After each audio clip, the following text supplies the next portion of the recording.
the Countryside Podcasts with Chris Skinner.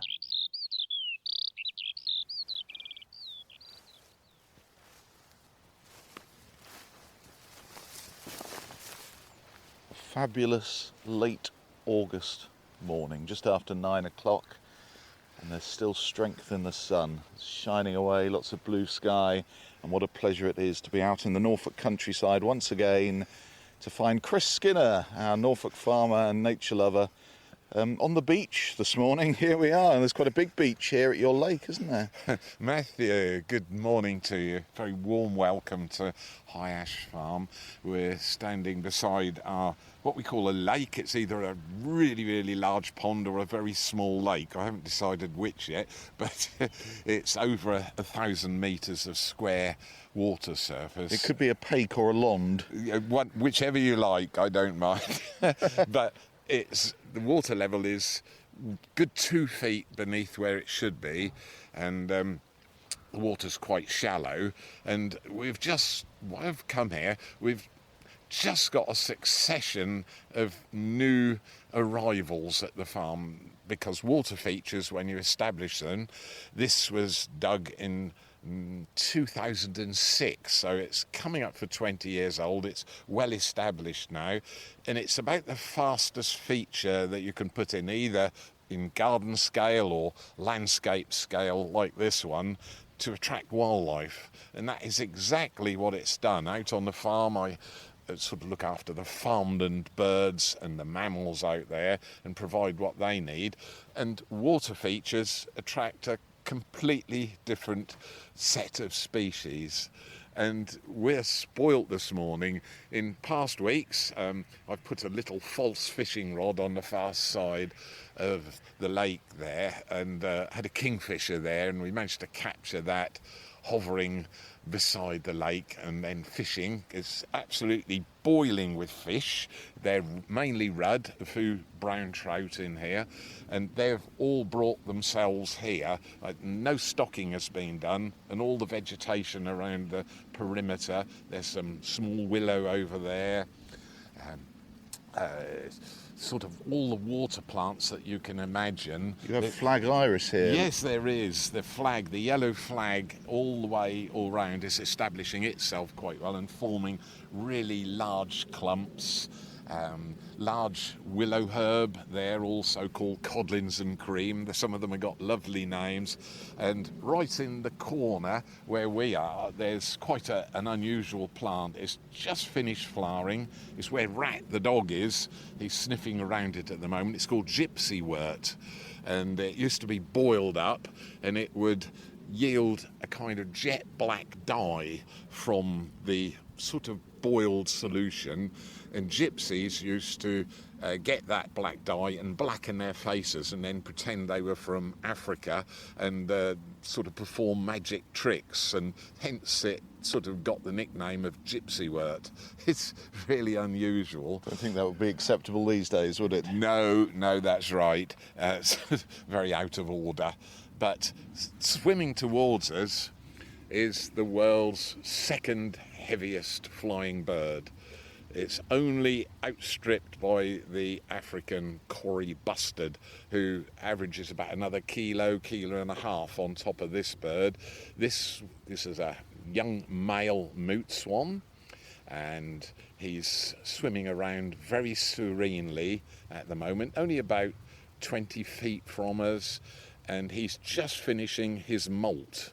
So he's landed here. During the week there were 4 of them here. The others have actually gone. And all around the perimeter of the lake, it looks as though there's been some serious fighting going on. You can see there's a line of feathers, a lot of the sort of under feathers we call them, which is the down underneath the main flight feathers, and that helps keep the birds warm during the winter. And this is the period of the year when most of the birds here actually go into molt, and we've got some swallows flying around as that one just dipped down and took a beakful of water. Lovely sight. They're circling round and then coming back into the wind and taking a quick dip of the water. Anyway, the swan has been here, and I've had a camera here for 2 or 3 weeks now, and I've been fascinated since this mute swan arrived to just watch its behaviour, what it does. It spends a great deal of time preening, pulling out the old feathers and allowing the new ones to grow. It's quite a heavy bird. I can tell it's a male because it's got a very small knob just at the top of its beak, just forming. When you get into the breeding season, that enlarges quite a lot. Also, the beak is hardly orange at all. When we look at him, it's sort of palish pink, and there's a little black nail right on the tip of the beak. It looks like a fingernail, and it just extends over the top of the beak, and that's what they use for pulling up the vegetation at the bottom of the lake here. Is it the case the beaks become brighter orange with age and maturity? Yes, and certainly when they get mature, and the male swan is called the cob, and the female's called the pen, and as you go into the season, the mating season, which starts quite early, they get their breeding plumage on quite shortly and carry that through the winter, and then they feed up, put on a lot of weight, and particularly the female. And the male then chooses a nest site. It probably wouldn't be here, it would be by one of the slow flowing rivers, either the River Yare, which is about 1.5 miles away, or the River Tass, which is right on the eastern boundary of High Ash Farm. These swallows are giving us a terrific demonstration. They are. I'm talking about the swan and watching the swallows. I think the swallow gives away quite a bit of weight to the swan. Absolutely. That swan's a good 35 pounds in weight, and so to take off it needs the whole length of this lake, which is 60-70 metres long there, and it sort of starts off at this end and uses its feet, which are very large webbed feet, and it starts to kind of run across the top of the water. You get that slapping sound. Yes, and then after that, then the wings come into action. It's a big wingspan. It's nearly up to 2 metres, so you're talking about 6 feet wingspan, large wings, and then you have that lovely sort of rhythmic sort of sound. It's almost a song as the swan takes off, usually into the air. If the wind is coming down the lake, it will fly into the wind, like aircraft taking off, just gives them that extra bit of lift. They can go onto the grass field beside us here and take off from there as well, but it's quite an effort for them to lift all that weight. As I said, we're treated to the second heaviest flying bird in the world, and it's basically, I think it's our only resident swan species. We have Buick swans and 1 or 2 others that come in, migrate in from northern climes that come, but the mute swan stays here really all the year, and this one's been quite friendly. But as I've been watching it, I've been learning about its day. It's here and it feeds all night as well, so it will sort of skim round, pulling vegetation from the bottom of the lake and eating it as well. Now it's preening. You can actually see it's just lifted one wing up slightly, and it's just pulling out that feathery down, and it's lost most of its main flight feathers, which means just at the moment it's almost flightless, and that means it has to stay here. It's kind of imprisoned itself, but there's plenty of food. So that's general at this time of year? Yes, not just for swan species, but for most of the birds. The mallard, it sort of moults the ducks that come to High Ash Farm, and there's probably a dozen or so down at the end there, upending in the shallow end of the pond at the moment, and they molt quite drastically to such an extent that they can't fly.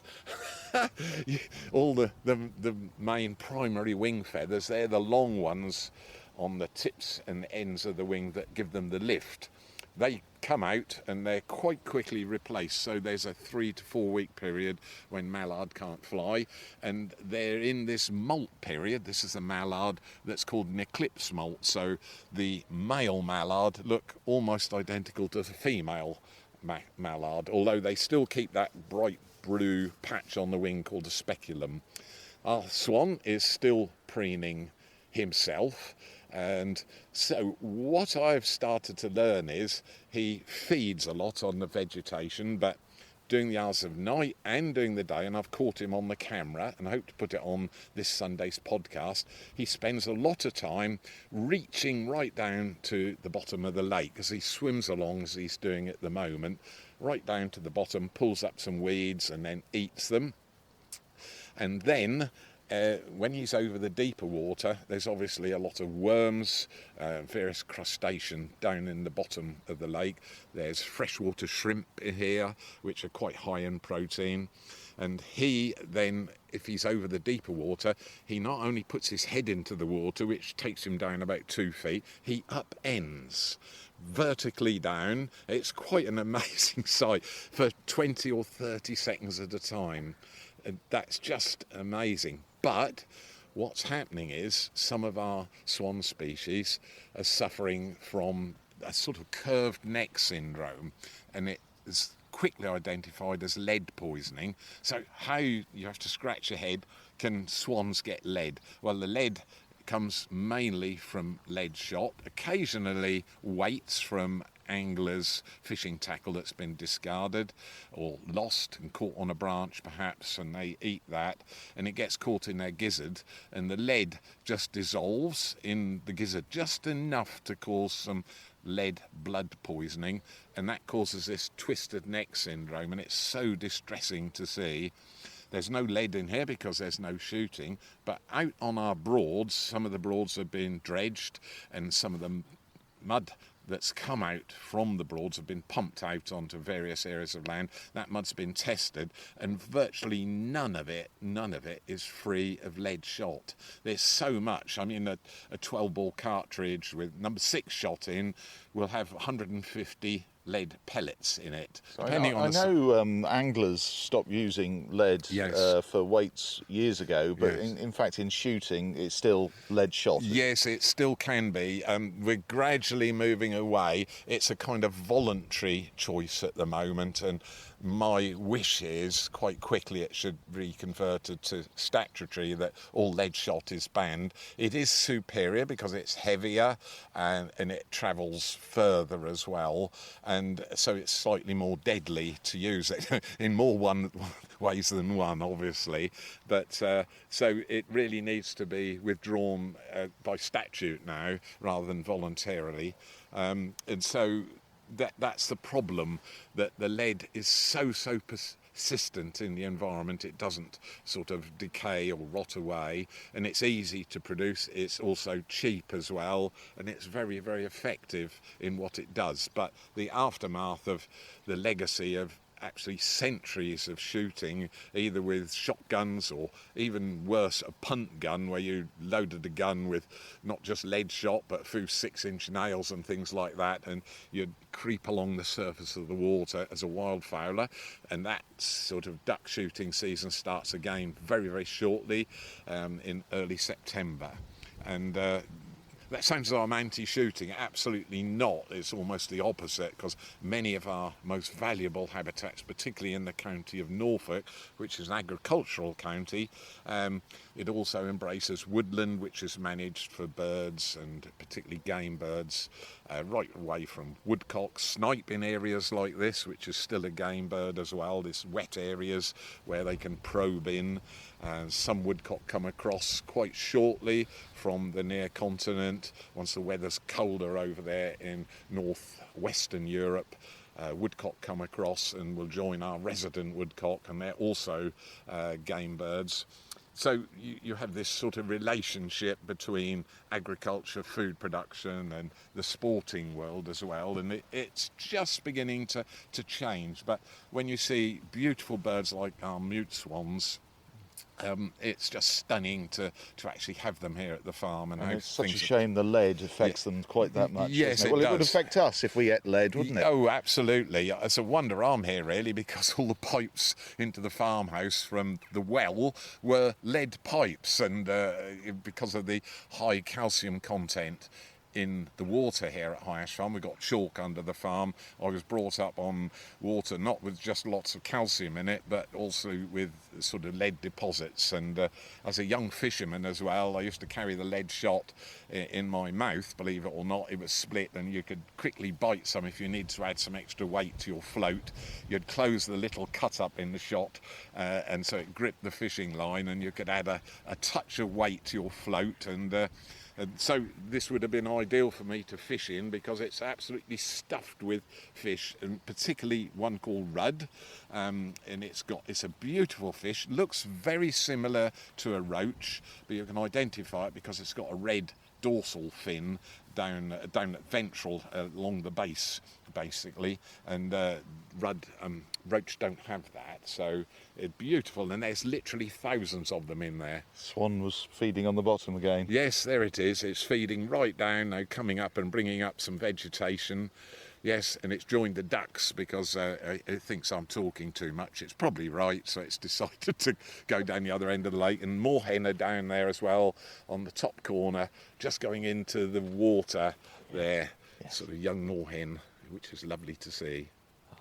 So they've come off on the edge of this lake. There's the nest. Yes, they've come off the nest, and they're doing a third brood now. So I'm expecting to see some little black fluffy balls walking around the edge of this lake any day now. And the youngsters that hatched from the previous two broods are going to learn to feed those little black ones as well, sort of learning parenting from a really early age. And it's lovely to see them here. There's just one family of moorhen. The male moorhen has seen the rest off, and this is his territory. The swan thinks it's his territory, the mallard think it's their territory, and the kingfisher thinks, well, I'm a kingfisher, it all belongs to me as well. But of course nature belongs to everybody. Well, it's a bit of a shrinking resource, isn't it, this lake at the moment, because of the driest period since the 70s. And looking by the outflow there, you've got an overflow, haven't you, for when there's periods of heavy rain. So it goes back into the stream, but it's high and dry. It must be 18 inches down, this water. It's about 2 feet beneath, which is a massive amount of water. There are several thousand, tens of thousands of cubic metres of rain needs to fall and come down the stream and top it all back up to where it should be. So fingers crossed we have some substantial rain quite shortly. In the meantime, that swan's growing his next crop of feathers, and we'll be taking off. You can see the lake down there is covered in feathers, and it's so interesting at night time to see all the moths that flying about over the water, going around to the edge, perhaps having a drink. Lots of bees in here in daylight as well, just coming down to the water's edge. And the camera is turned on by the moths or the mist coming off the lake in the early hours of the morning, and then streaking up and down both nocturnal bats and lots of pipistrelles zigzagging across, feasting on the moths. Just such a lovely sort of mix of wildlife. Eat or be eaten.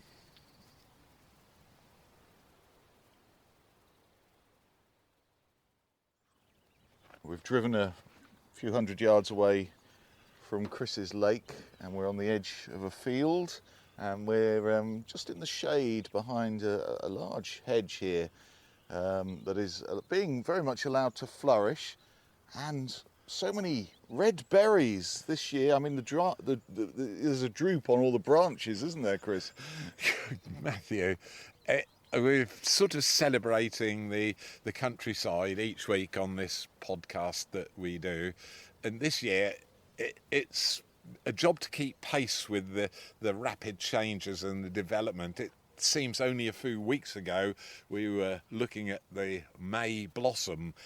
May is the other name for hawthorn out in the countryside, because it comes into flower in May, as does the other one here, which is the blackthorn, and we investigated that a few weeks back, and we looked down the hedge. The blackthorn is doing the same. The young branches that are over a year old now are just beginning to bend down towards the ground, just under the sheer weight of sloes, which is a blackthorn fruit, and the same with the hawthorn here. Now, hawthorn's the most popular hedging plant in the UK.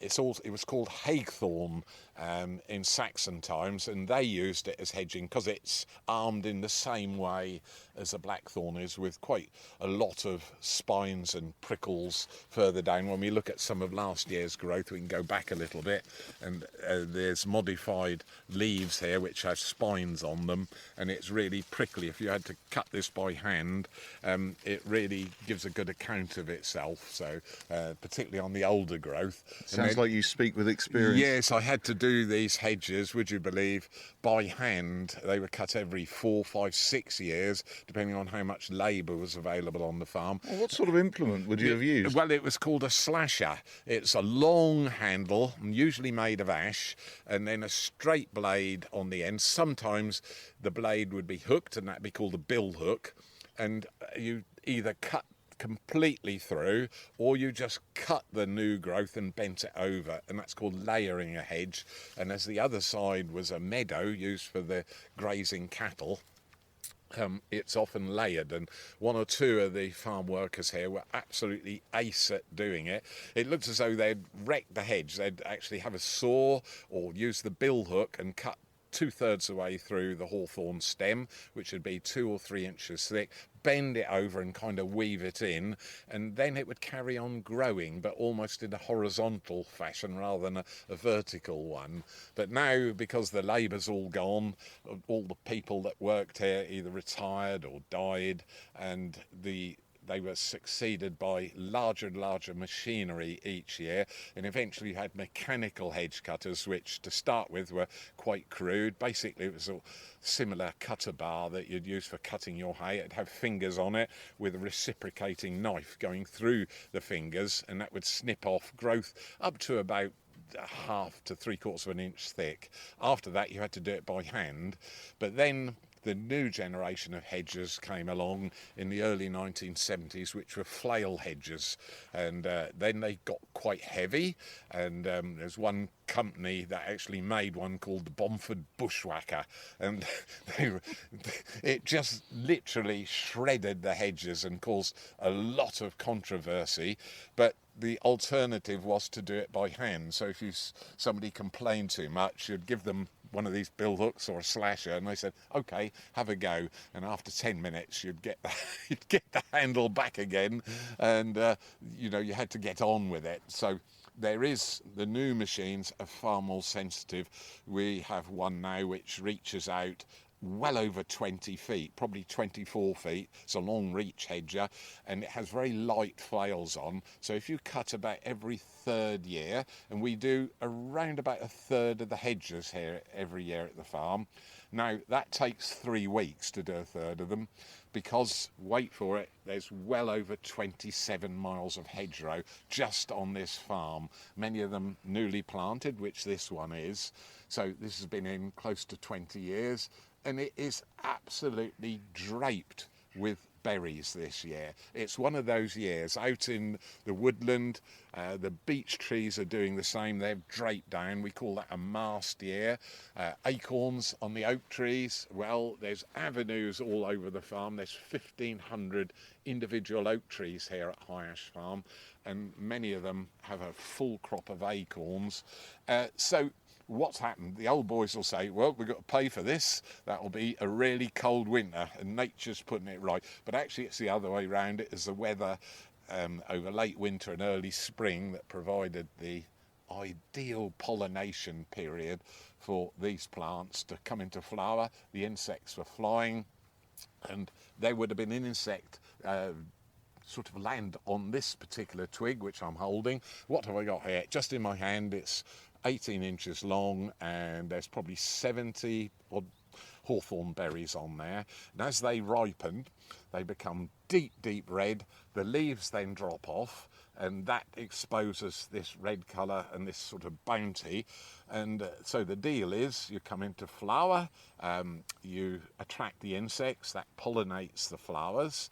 They then develop into these tiny little green buds about the size of a match head, and over the summer months the photosynthesis from the leaves provide the energy, and that helps fill the buds.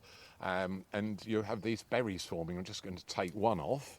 There's 2 species of hawthorn in the UK. One's called the Midland hawthorn, which is found more often in the northern part of the UK.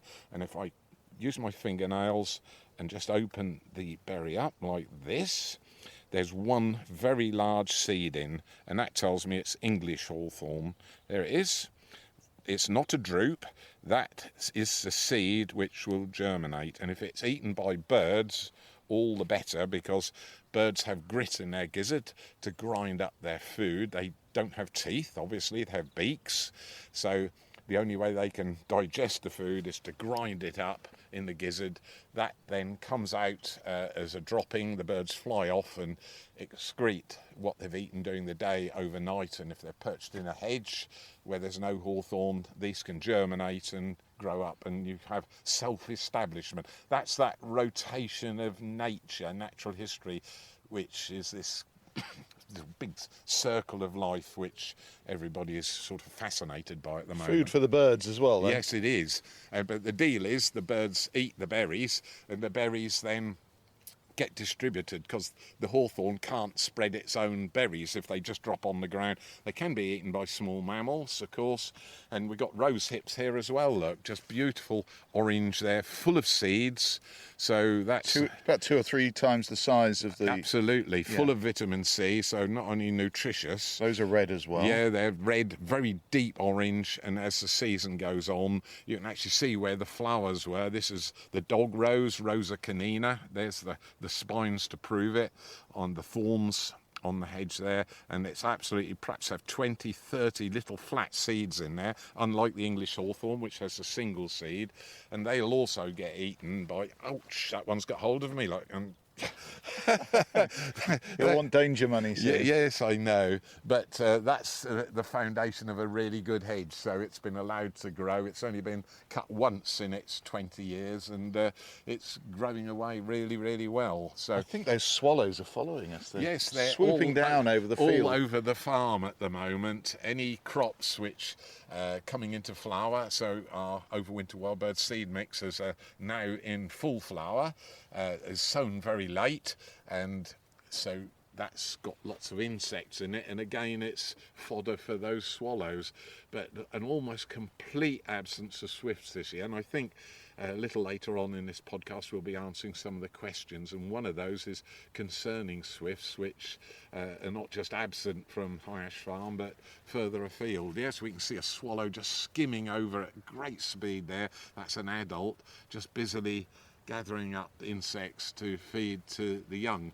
And some of them, of course, are now on their southern migration from the northern part of the UK.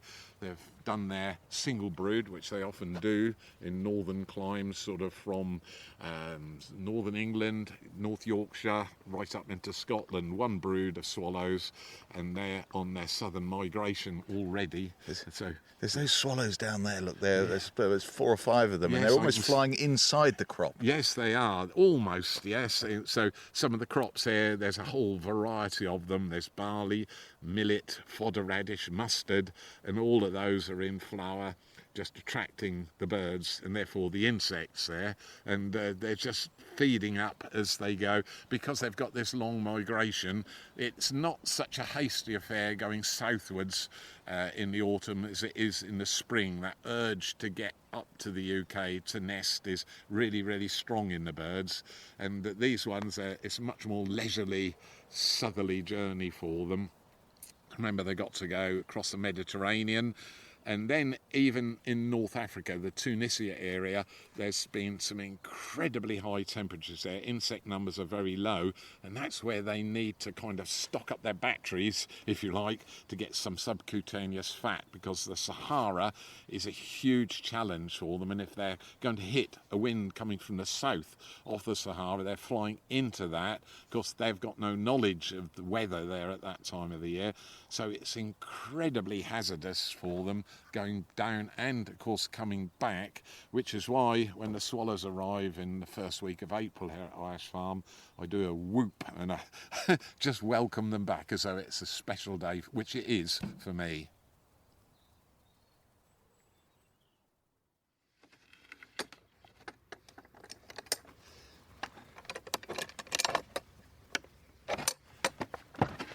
open the gate, and I know where we are, Chris. Oh, rat, don't go on the road. This is one of my favourite parts of your farm here, Chris, and this is the orchard. Yes, 1987, Matthew, the morning of 16th of October. We had the hurricane, and I'm just going to call Rat here. Rat. He doesn't know his Green Cross code necessarily, so don't go too close to the road.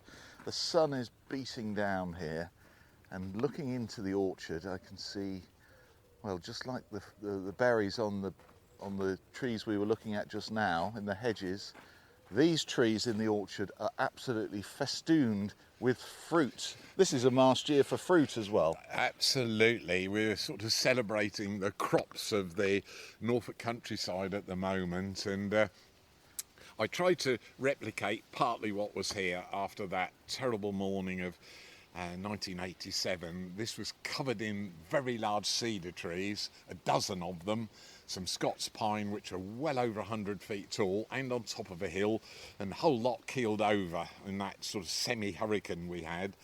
And I thought, oh, well, I'll try and get an asset out of a huge problem. So we chopped up all the cedar trees and had a massive digger come in, close to 30 tons, dug huge holes all over where we are and put all the trees down into the clay, covered them up. It was the only way, bearing in mind on that night we had 1,500 mature trees blown over here at the farm. Took 3 years to clear it up. So I looked at the area of ground. It's quite close to the farmhouse where I was born, and I decided to put an orchard here. There was one tree here underneath the cedar trees which had always fascinated me as a child, and my mother used to make jelly from it. And here it is. It flowers not like an apple tree but like a rose, and it's a British native tree. They look like small apples that have then burst. Yes, that's a good description. And they're like prickly edges. Yes, and it's called a medlar, and it is a British native, but the fruit is sort of pretty well inedible. But I did learn a little bit about it because in the dictionary, one of my earlier dictionaries, it had a special word that you could make jam or jelly from the fruit when it was rotten. And it was called blet, B-L-E-T. And I did annoy my mother-in-law at the time by putting blet in the Scrabble, and she challenged that word, and it was in my dictionary. So it's 1-0 to Chris. It was at that time, yes, and she stamped her foot on the ground and didn't forgive me for that. But it's a British native, and the rest of it I've sort of planted out with rows of traditional fruit trees. And I've put in about 70 fruit trees, most of which are tiered southwards. So the tall varieties are on the north side, and they're things like the Bramley apple. The centre row would be eating apples, Cox's orange pippin in particular, some James Grieve, and then the front row, conference pears mixed in with the plum trees, of which there's literally hundreds of them here. And they are draped, absolutely draped with plums this year. It's just an extraordinary crop. I think this branch here has already been picked. I've had the camera here, and quite often, early in the morning, I've seen a pair of legs, which is one of the liveries coming in and gathering the plums, and they know they can do that. So I do tease them, and I sort of ask them, whose legs are these? And you can see the stake where the camera's on. And what happened here is the badgers come in at night together with deer, and rabbits will eat them, but the badgers will come in and scoff perhaps 20 of these very large Victoria plums without stopping, and then they trot off looking very distended. But to eat 20 of them in a single go, and out on the farm I sometimes find the badger latrines, often quite close to the set, and you'll see in the latrines at this time of year, they're very sort of toilet tidy animals. You'll see all these plum stones, so the stones actually go through. They're actually called drupes because the stones themselves don't germinate. It's a seed inside the plum. Well, I don't blame the badgers. They look very appetising. They've got a beautiful red blush on them. Yes. And these are Victoria. All Victorias. Do you mind if I have a sample? No, of one? go on then. Here we go. Look, just try. I'll put that one I just touched and it dropped off before I got there. There you go. Just try that. Right, just bite in.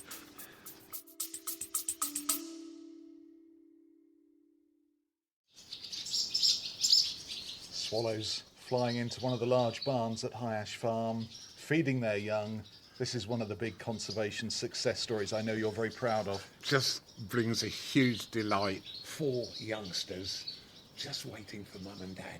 The podcast aims to bring you sights and sounds like this every week, and we're very thankful of your support. So any donations or subscriptions are very welcome indeed. All we need is a little bit of extra help.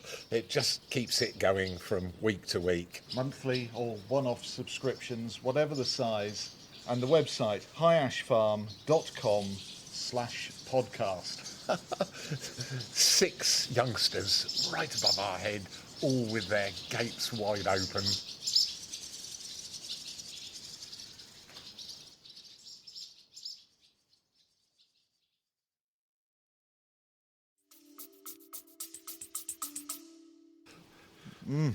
You can do plum crumbles, which are one of my favourite. Look at the flesh. Look at that, it's bright yellow flesh in there and really ripe and just about at their peak at the moment. Again, sort of usually well into September before I'd think of gathering these.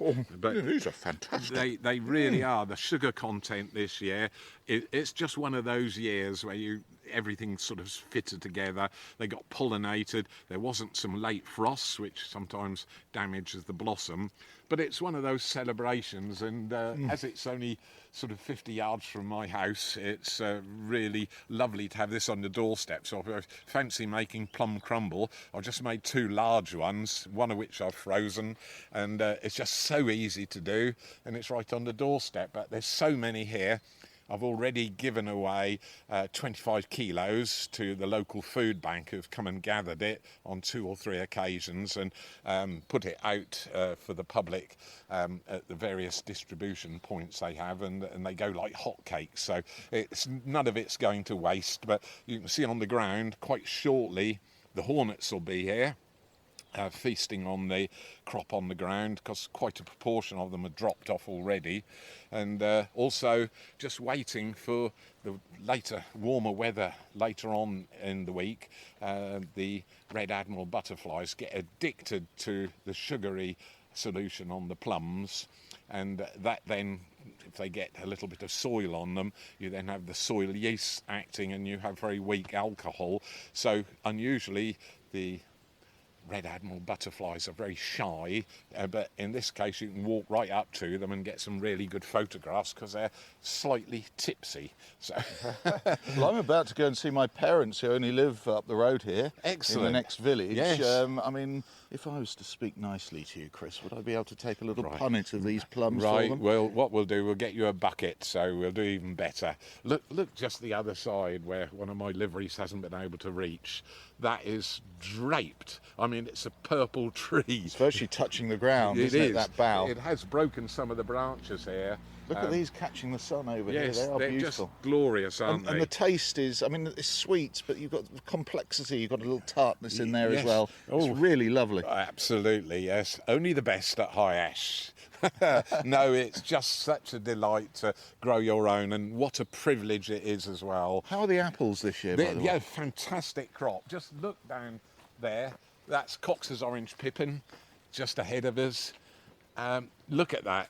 There's what? The tree's about 12, 14 feet high, so they're not large, and, well, probably 500 Coxes on that tree alone.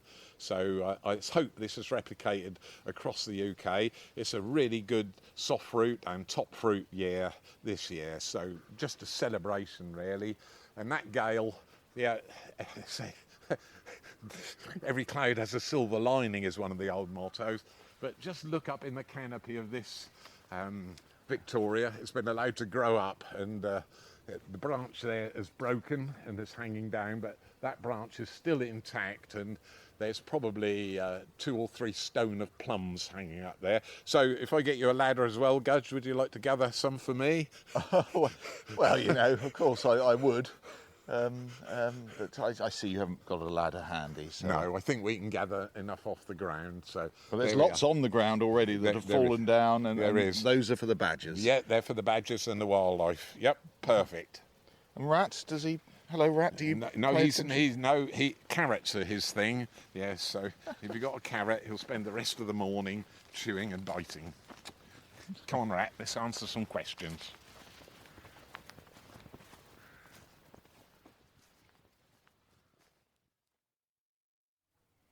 Found some shade. The sun really beating down today. It's going to be a very hot day. It's just after 10 o'clock in the morning, and already some early morning walkers as well, with their alpine poles about to tackle the north face of the Eiger over there. Just about.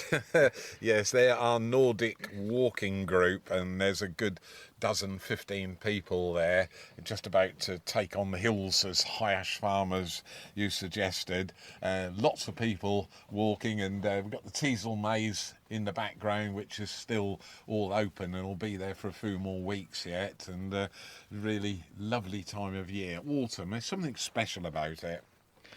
Let's have a look at some of your emails. Ian and Margaret, thank you very much for sending us a photograph of what they say is a wild rose growing on our bank there on the property that we own, with an interesting growth on a stem.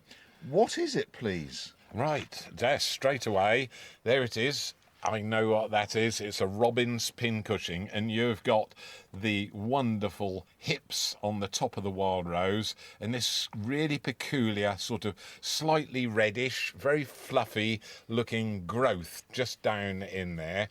And this is something I know well. It's found all the year round, particularly at this time of the year in the autumn, and it's formed by a tiny little wasp. It's called a beduga wasp, and it's got a black head and an orange thorax and abdomen, but it is tiny. You almost wouldn't recognise. It looks more like a gnat than a wasp, to give you an idea. What it does, it comes out of hibernation in the spring, and it lays an egg in the centre of a rose bud, and that then forms this distortion, which is we call it the robin's pincushion. So, and it grows away, and it can be up to about 2 inches, 2.5 inches in diameter, very fluffery, sort of feathery tufts on it. Now, inside that, late spring right through the summer, are a number of little galls inside it, little sort of white circles, and in each of those is one of the grubs, and it hatches and eats inside this little robin's pincushion. Now, this is where it gets interesting, because just to look at it, it looks like some sort of strange growth. You sort of see odd things out in the countryside, like in silver birches. You can see what we call the witch's broom, which is a big tuft of twigs, but this is a miniature version of that, if you like. So when the grubs hatch out, something strange happens. They all get infected with a bacteria, and that has a huge effect on them. Any grubs that were males become females. So you have 100% females coming out of that gall sort of structure there, the robin's pincushion. So how do they mate? And the answer is they don't mate, they reproduce asexually. So they sort of get over that problem. But if you treat those grubs, and this has been done scientifically in a laboratory with an antibiotic, you have a reversion. You have going back to roughly 50-50 male and female wasps. So it's really a strange phenomena. We don't actually know what completely causes it. If the later gall wasps hatch, you sometimes have male, the little gall wasps. So it's a really unusual phenomena. But how does it get its name? Well, robin, it refers to the red colour, Robin Redbreast, but also Robin Goodfellow, whose other name was Puck. I think he's in Midsummer Night's Dream. And Puck was a bit of a goblin, a bit of a sprite, if you like, and he's full of tricks. But one of his talents was to be able to sew very intricately and darn and weave at great speed. And so it's thought he might need a pincushion to store all his pins in. So that's how this sort of little red pincushion developed that name, Robin's Pincushion. So there we are, a little bit of history for you. Oh, well done, Ian and Margaret, for introducing it into the programme. That's good. Thanks for your email. Now, Julian in Halesworth. I have a question and an observation, says Julian. We have 2 ponds. One has most of the tadpoles still as tadpoles, and the larger pond still has a few. We've seen some progress too, froglets, but lots still in the tadpole stage. Never had this before. Have you, or do you know the reason? Assume really hot spring can be the answer, or can't be the answer? No, you're right. Hot spring, it's been ideal. We didn't have those late frosts, which can affect frog spawn quite dramatically. Frogs will come out of hibernation when you have the warm weather. They were tempted out rather early this year, and I was fearful that some of the spawn that we had on the farm, together with the toad spawn as well, would be affected. But ours hatched. We had a huge hatching of tadpoles. The bottom of the lake that we visited earlier on this particular podcast was black with tadpoles, and about 4 or 5 weeks ago they started to emerge. Their tails shortened and they started to look like miniature frogs. So it's called reabsorption, when the tails go back into the body, so they didn't actually drop off and get wasted. And we actually visited the pond, and actually the day they were doing this migration out of the water. Now, it's a bit unusual for them to remain as tadpoles, so 2 or 3 things spring to mind. A, there's a shortage of food for them, so they couldn't complete their life cycle.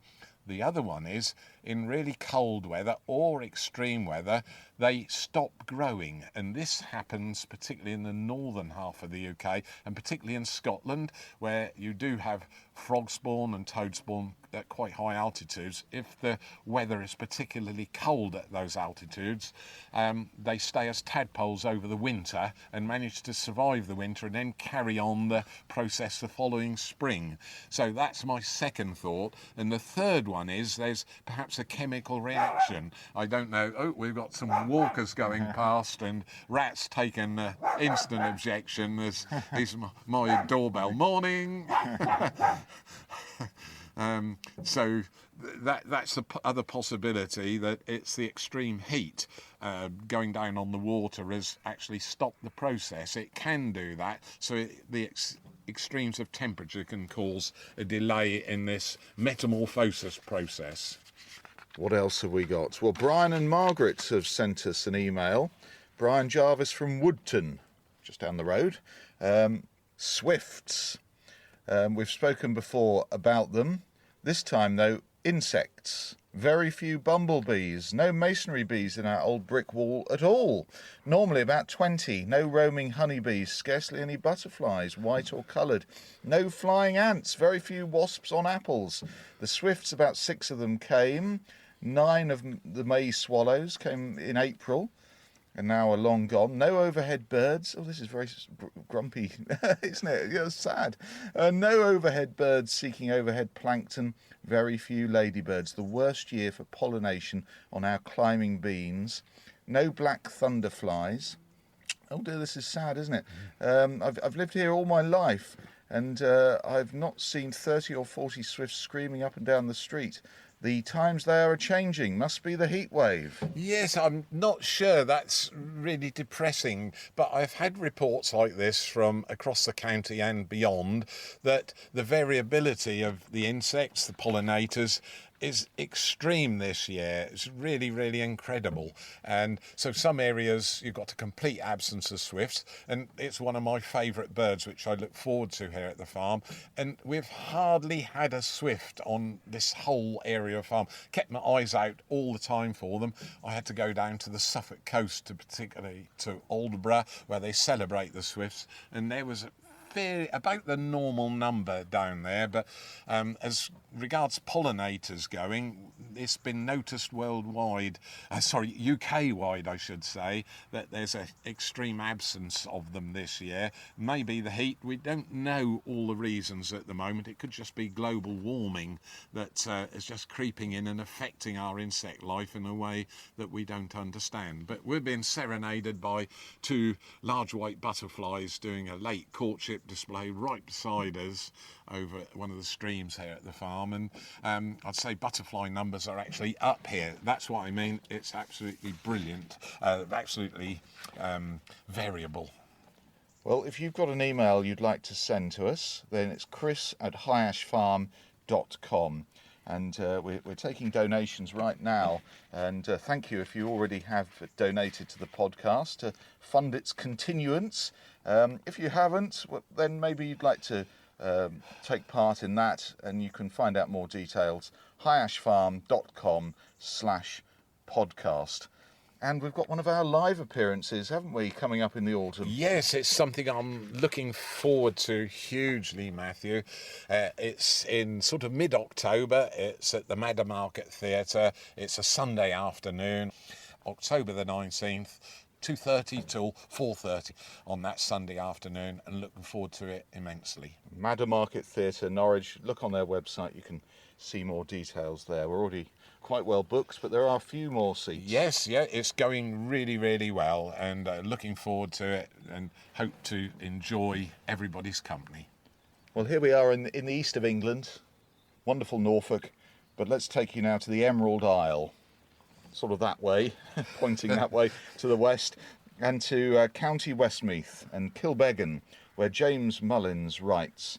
James here, I've been listening to the show since the start and absolutely adore it. And here is a poem. And he says, this is a Kevin McManus poem. It's fantastic, and all of you will like it. So we've got the poem written down here, haven't we, Chris? Yes, there we are. Look at that. I'm going to let you read it because you're more articulate than I am. Oh, nonsense. Well, this is The Turning of August by Kevin McManus. The days are thick now, heat rising from the yard like breath from a tired dog. The tar on the lane sticks to your boots, soft as old butter. The evenings stretch thinner, like skin drawn tight over old bone. The light turns sideways, slanting across the yard in a way that speaks of leaving. You can smell it on the breeze, not quite autumn, but close. The scent of dust and dry bark, of things ripened and things lost. You can feel it, that slip at the edge of things. Evening comes sooner, but not soft, just sudden. Like someone turning a switch in the sky, I sit on the step, mug cooling in my hands, and think of things I never said, words I should have planted in July. August has a way of making you remember what didn't grow. Does make you think about life, and It's this time of year, isn't it? Absolutely. It's called The Turning of August. and exactly captures that beautifully. Kevin McManus, the author. Thank you very much for that. We can't promise to be that sort of lyrical every week, can we? But trust someone from Ireland to help us out. That's right, yeah, exactly what's needed. So well done, and absolutely epitomises the season that we're now going into. It takes me to how my hay has not done what it should do this year, so successes and failures.